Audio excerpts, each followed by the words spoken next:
Hello, my friends. I hope you are doing great. If you are preparing yourself for some sorts of language test like IELTS, you might have felt the need or you will feel the need in the future.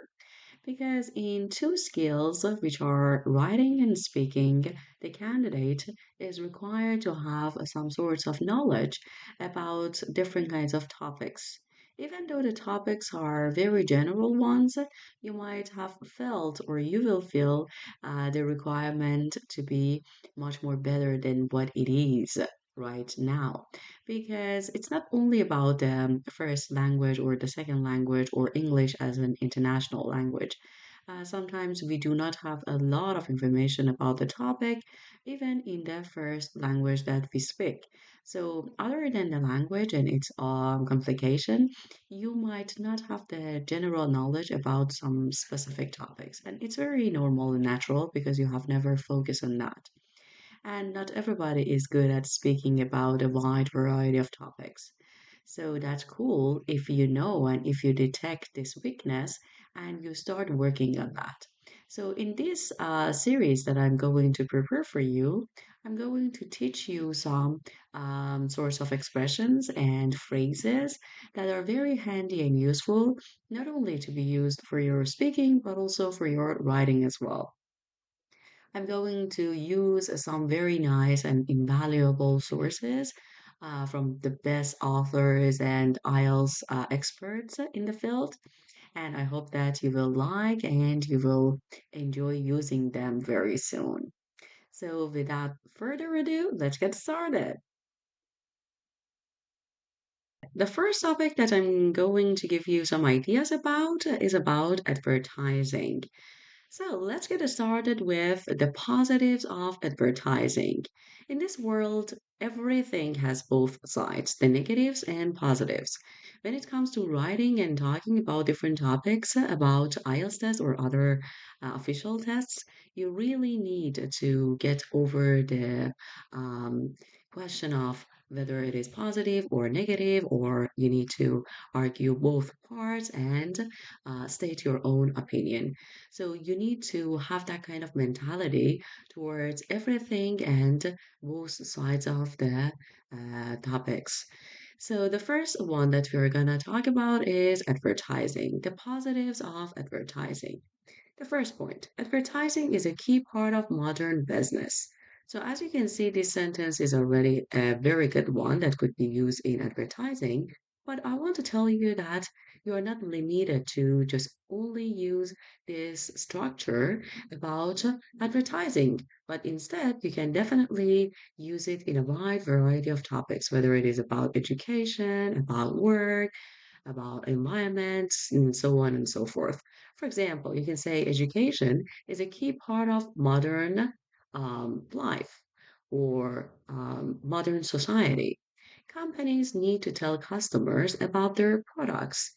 So, this is one of the best ways in order to make customers informed of the new products and their application and function. Advertisements inform us about the choices we have. So we have exactly the same idea as the previous sentence, but different words and different structure. Advertising is a creative industry that employs many people. So it is a very creative industry that employs many people. Maybe you've heard that in order to get the score of 7 and plus, you need to use a wide variety of complex sentences. But by saying so and by hearing that, you might think that it should be so complex and complicated to be somehow related to the complex sentence that we need to have. But in reality, it is not. If you use something like that and you make the relative clause, it is considered to be a kind of complex sentence. But you need to be careful because sometimes when we use this structure, language learners and candidates forget to put and place that S.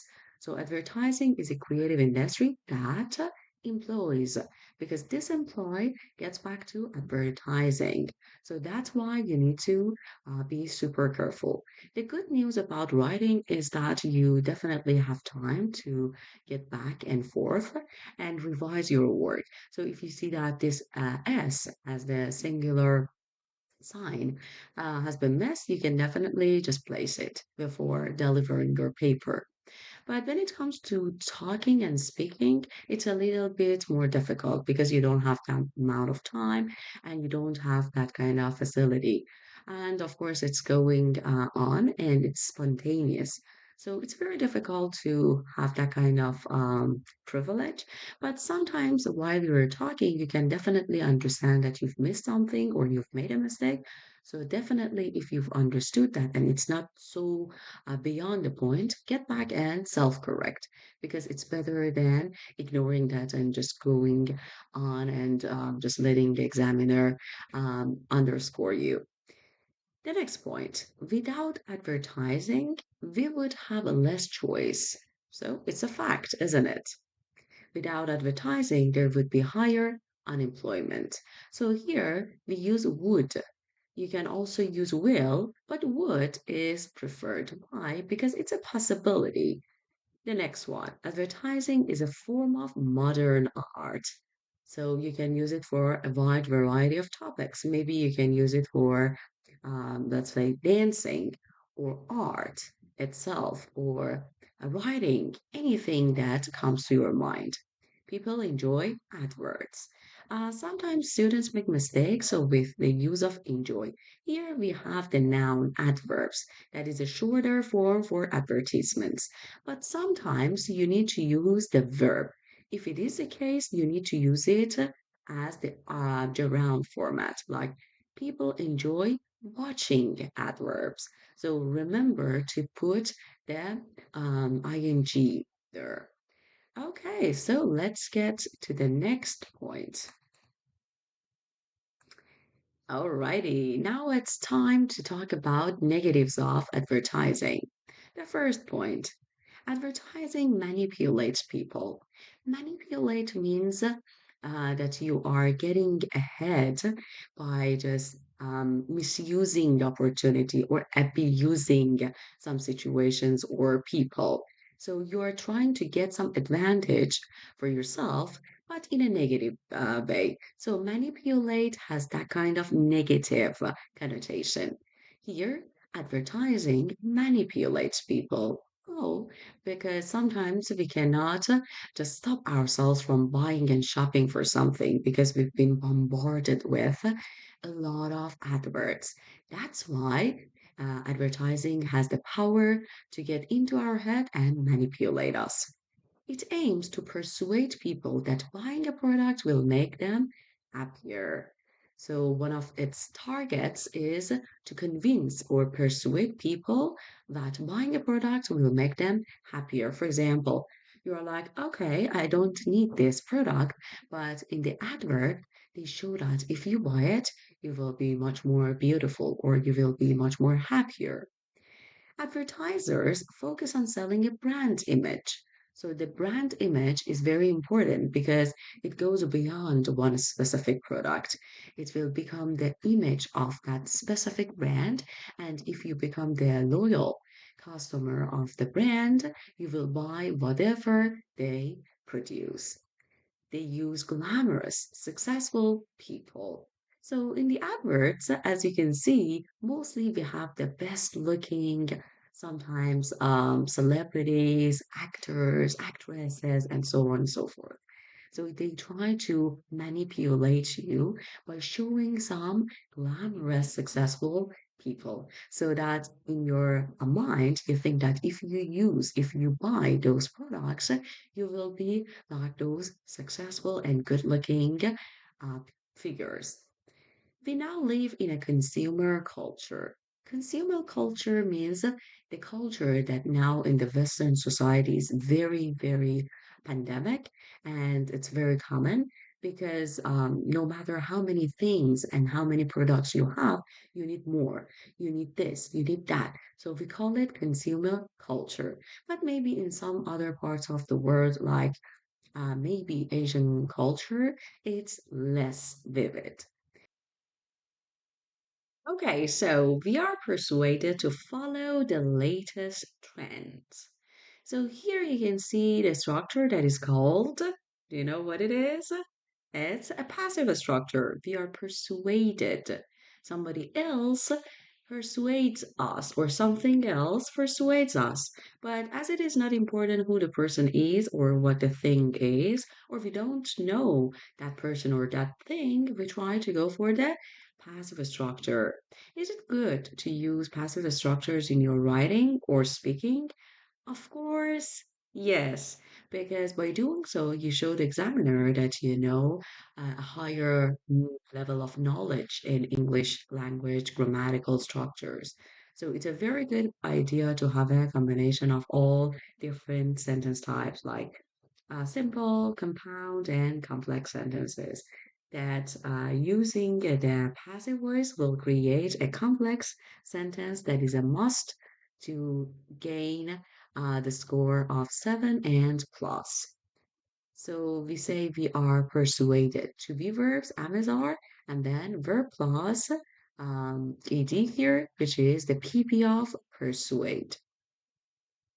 We are encouraged to associate certain brands with a higher status. So again, here you can see the use of passive structure. We are encouraged to do something. Somebody else has encouraged us or something else, but we don't know and we don't care. And here, this sentence means, for example, if you buy this specific brand, you think that you've done something good. You feel better about yourself. Why? Because you believe that that very specific celebrity that you are a fan of has already introduced that, or they are using the same product. So you think that you are in that category of those people who you admire. So you feel good and you feel satisfied and happy about yourself. Advertisers often aim their marketing at children. We should accept the fact that even though we are mature adults and we have gained a lot of experience in this life, including the advertising and its power, we are still making a lot of mistakes when we've been, let's say, under a lot of pressure and influenced by the advertisers. But when it comes to children, of course, they are much more flexible because they have no idea about how tricky and manipulative these kind of advertisements can be. So children are the first targets for the advertisers. Children can easily be influenced by advertisements. So this is a very cool explanation of the previous sentence as well. Children can easily be influenced. Can you tell me about this structure? What kind of structure is it? That's correct.